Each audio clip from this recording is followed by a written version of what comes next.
You know, I've got a pretty heavy computer at home. It's got a 4090 in it, it's in a fractal torrent, it's got some hard drives. But when I saw that Alienware was sending us the Area-51 desktop and that it was 76.5 pounds, I just knew that I had to unbox it. For the non-Americans out there, that's about 35 kilos. Oh my God. Ah. All in one giant computer. Oh boy, let's get this thing out of the box. There's not too many markings on the box, but we got this cool A51 logo on the front, and then we've got 4 clips. Sorry about that, there's 6 clips. They've got one on each side here as well. Oh man, this thing's enormous. Okay, let's see if I can get it out. Whoa, wow, there's like some extra foam too. Okay, we'll get to that in a sec. Let me see if I can lift it out of the foam. This is gonna be the hard part because it's heavy and because the foam.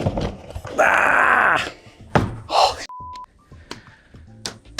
There's a 360 mil rad for the AIO that's hooked up to the CPU. So that's some of the weight. And then it's also got a 1500 watt platinum power supply, because you know we've got the top of the line spec version that costs a pretty penny. We'll talk about the price later, because right now actually I want to finish unboxing it. We've got this giant accessories box. What's in the Alienware box? It's, you know, it's a minor thing, but I kind of wish this had the little Alienware logo on the box, just that you remembered that this is what it was for. Warranty card, stickers. You could put one of these stickers on yourself, and then you'd always know that it's your Alienware accessories box.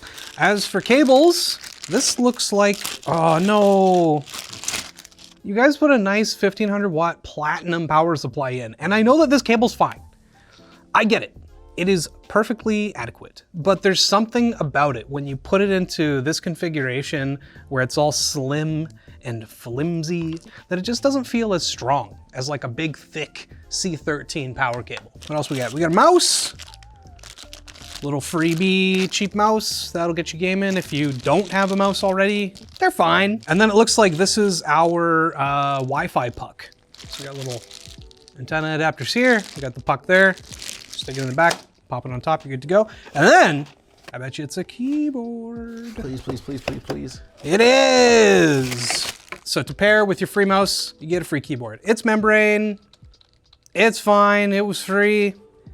You know, I kind of wish at this price point, because this thing is expensive, I wish that it came with like one of their Alienware accessories, but it's better than nothing. At least we can turn this on. But let's take a look at the computer. This is one hell of a big computer. They got the cheese grater on top, kind of looks like the old Mac Pro.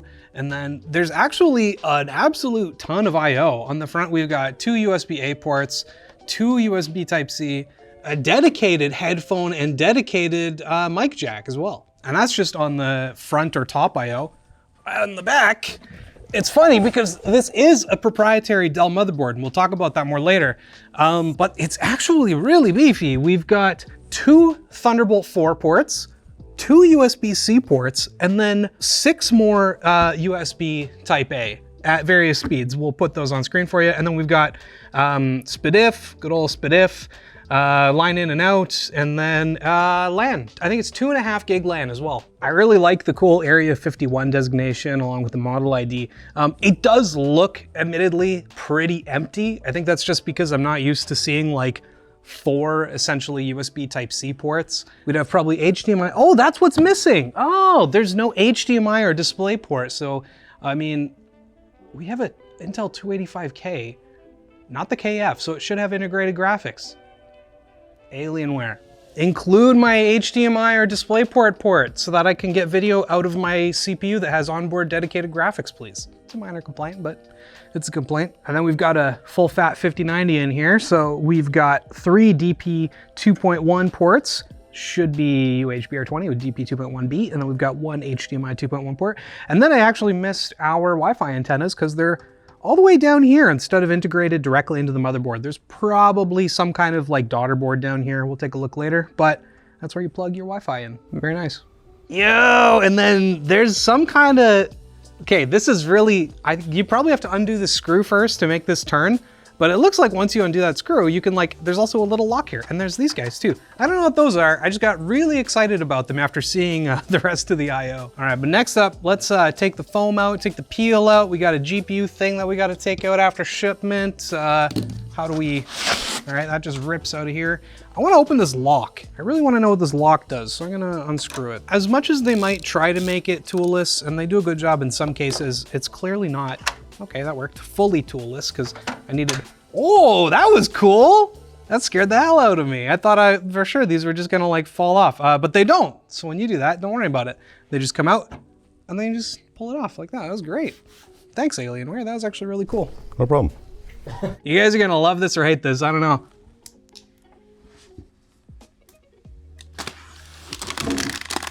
Yeah, that's my best peel ever. The whole thing is positive pressure. Every single fan is intake. And I can't remember the exact sizes we've got, but we've got a 360 mil rad with I think 3 120s at the top, a couple of 180s at the front here, and then I think, yeah, there's a couple of 140s here for the power supply, feeding a bunch of air into our GPU. Now let's take a look at what else is on the inside of this bad boy. We got our, yeah, there's our cooler. Apparently it can do up to a 420 millimeter radiator, and I believe it, because we've got a bunch of just kind of dead space over here.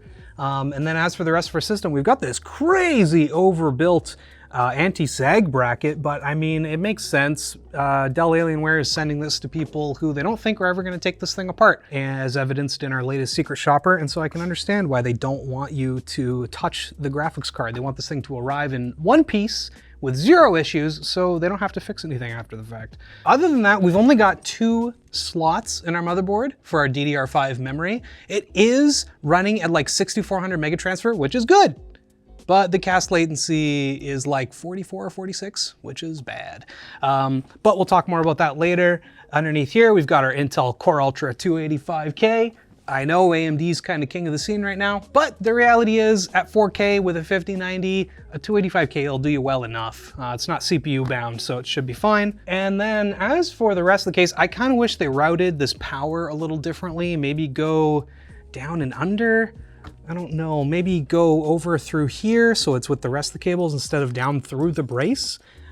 It's not the end of the world, but like now the brace is connected and I don't like that. Other than that, we've got a very clearly, actually really like how labeled this is. We've got this SSD M.2 solid state drive label and slot. Our SSD is under there. It's a 2 terabyte Gen 4 drive. We've got our little Wi-Fi card here that goes down to our antenna here that I found. So not a daughter, I mean, it's kind of a daughter board, I guess. I don't know, depends on how you think about it. But what else have we got? What secrets are you hiding? There's a lot of stuff plugged in. Like all of our, pretty much all of our headers here are full. And up here too, so there's a lot plugged in right now. So Alienware is going a lot more non-proprietary and just off-the-shelf parts. Like most of this looks very standard. The problem is they're still using 12VO for their motherboards, and so you don't get this, where's the ATX 24 pin? It's gone. And so the one problem, it is a standard, there's like 2 motherboards that use 12VO, but if you want to ever replace, keep the graphics card, maybe the memory and some other stuff, but you want to replace the board and maybe the chip, you're going to either have to replace your power supply as well, and it's a 1500 watt platinum power supply, so I really don't want to do that, or you have to specifically buy a board that uses 12VO instead of the ATX 24 pin. They're out there. There's not many of them, but technically you can find one. Let's take a look at the cable management in the back. Now the next thing I want to do is take a look at this power supply because it's huge and it's also got this giant bracket like holding it in place. So we're going to remove this guy and take a look at the label just to make sure we're getting what we paid for. Hell yeah, look at that, 80 plus platinum, baby. And then looking at the back, yeah, looks pretty normal. Like I said, you're not going to find an ATX 24 pin power connector off of this guy, so if you want to upgrade, you're going to have to upgrade that too. But at least it's easy enough to remove. You just take this bracket off and then you can take it out through the back, no problem. One neat feature I didn't really talk about is this kind of open air part, because yeah, the front is solid, but then you get in here and you've just got these 2 big fans with a very easily removable filter, I might add. That's actually super easy. It also looks, I'm not sure if it's on the other side too. No, on this side though, it looks like there's a strip of diffused lighting. I'm not 100% sure, but we'll find out once we turn it on after a word from our sponsor, Saily. Thanks to Saily for sponsoring this video. Their new Ultra plans offer more value than ever before, while still providing you the same reliable coverage in almost all countries in the world. Actually, there's so many features, we'll see if we can cover them all in the time we have. Okay, here we go. You'll get unlimited eSIM data, 8% cash back in credits, access to airport lounges, fast track in airports, premium 24/7 support, and you'll even unlock other services from the Nord suite of products like NordPass and Incogni. Whew, that was a lot of stuff. And if you didn't catch all that, download the Saily app and use code ShortCircuit3 to learn more and get a $3 discount on all Saily plans, even Saily Ultra. Now, time to move this computer. Oh my God. First thing I'd like to point out is I was right. This is some nice, beautiful diffused lighting. And yes, I absolutely did plug in our peripherals into the top USB ports because I'm crazy like that. Let's take a quick look and see if we're actually getting what we've paid for. CPU, there's our Core Ultra 285K. As for memory, yeah, we've got our memory running at 6400 megatransfers per second. XMP was enabled by default.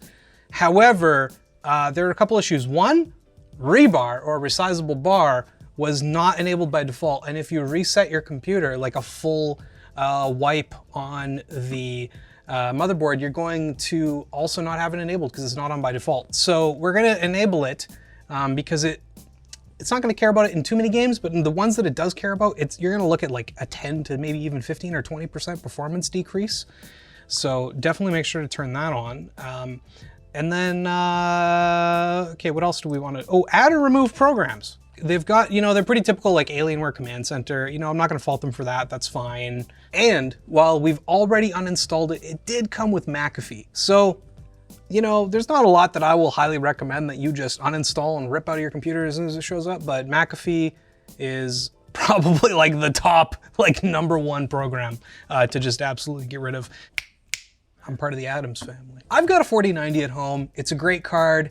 I don't want to spend this much money on a 5090. It's very expensive. This computer costs a lot, but a giant chunk of that price is, at least at this price point, there's different configurations, but a giant chunk of that price is just going to this guy right here. So, let's play some games on it and see. I mean, I got a 4K monitor right here. Let's hurt me a little bit and make me cry because I want a 5090's level of performance. I just don't want to spend $2,000 US on a graphics card. That's, your whole computer should cost like $2,000. Like, hell yeah, what are our settings? What did it start me at? Custom, I don't know what custom is. Let's go to ray tracing overdrive.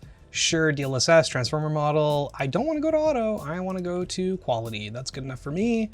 Ray reconstruction is on. Frame gen off.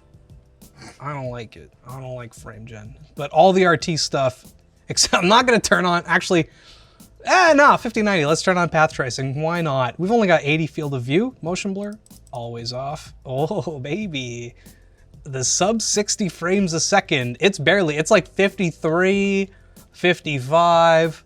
This is why they try to tell you to use frame gen, and I'm not gonna do that. But the nice thing is our 1% lows are actually pretty solid. They're only a little bit behind our averages at like 50, high 40s. So as much as I'm poo-pooing this, it's very playable and it looks incredible. So I'm just gonna tweak settings a little bit to get us somewhere closer to 60 plus, because I actually am a little disappointed that I do have DLSS on and I'm still sub 60. Honestly, I'm not gonna touch anything else. I'm literally just turning the path tracing off, and let's see how it does now. Let it settle down. Oh yeah, 85, 80 with 1% of like 80 to high 70s. So this is great. Path tracing looks incredible. Ray tracing in the right circumstances can also look really good. But the problem is, this is on a 5090. So I can guarantee you that my 4090 isn't gonna be running Cyberpunk 4K Ultra. Now, to be fair, while expectations from gamers have risen over the past few years when it comes to like playing at certain resolutions and certain frame rates, this computer costs $5,150.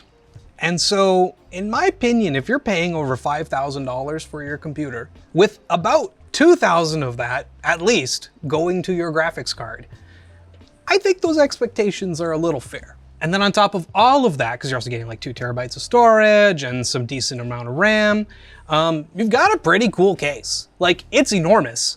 You're putting this down and you're not moving it like ever. It weighs like 80 pounds full, but it's pretty sick.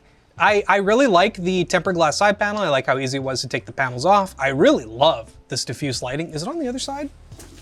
It's not on the other side. That's my only complaint. Alienware, come on, I know people will probably never see it, but put it on the other side. I love that the Alienware logo is not only the power button, but it's lit up nicely in their classic like Alienware blue. And while I'm over here, one thing I completely forgot to mention is, while most people probably aren't gonna tinker with these, if you do want to, there's handy QR codes in pretty much every little spot where you might have to do something. And if you follow those, it'll give you detailed instructions on how to like undo that part or reinstall it or whatever, which is actually really cool in terms of customer support. And while you're paying a lot for this Alienware computer, and it might look sick and it might be what you want, take a look at these results from the lab. Overall, pretty solid. It cools decently fine with the 360mm AIO. And in terms of gaming performance, we only tested 3 games, but the only one that wasn't like basically neck and neck with our 285K system was F1, which did not have rebar on. So like I said before, if you're buying one of these systems, perfectly valid decision. I'm happy for you that you have so much money to spend. But definitely, oh my God, enable rebar. Please, in the BIOS, make sure you do that. Please make sure you do that. I'm Plouffe. This is ShortCircuit. This is Alienware's Area-51 gaming desktop, and it is very cool. If you like it, there are many other configurations. It starts way lower than the price we looked at today. This is a top end spec. Go check it out and check out another ShortCircuit. Maybe, what was the last one? You know, the Yggdrasil. That one was sick. That had like a tempered glass side panel. That had like this cool vinyl wrap on it that looked all stained glassy. And it was really cool.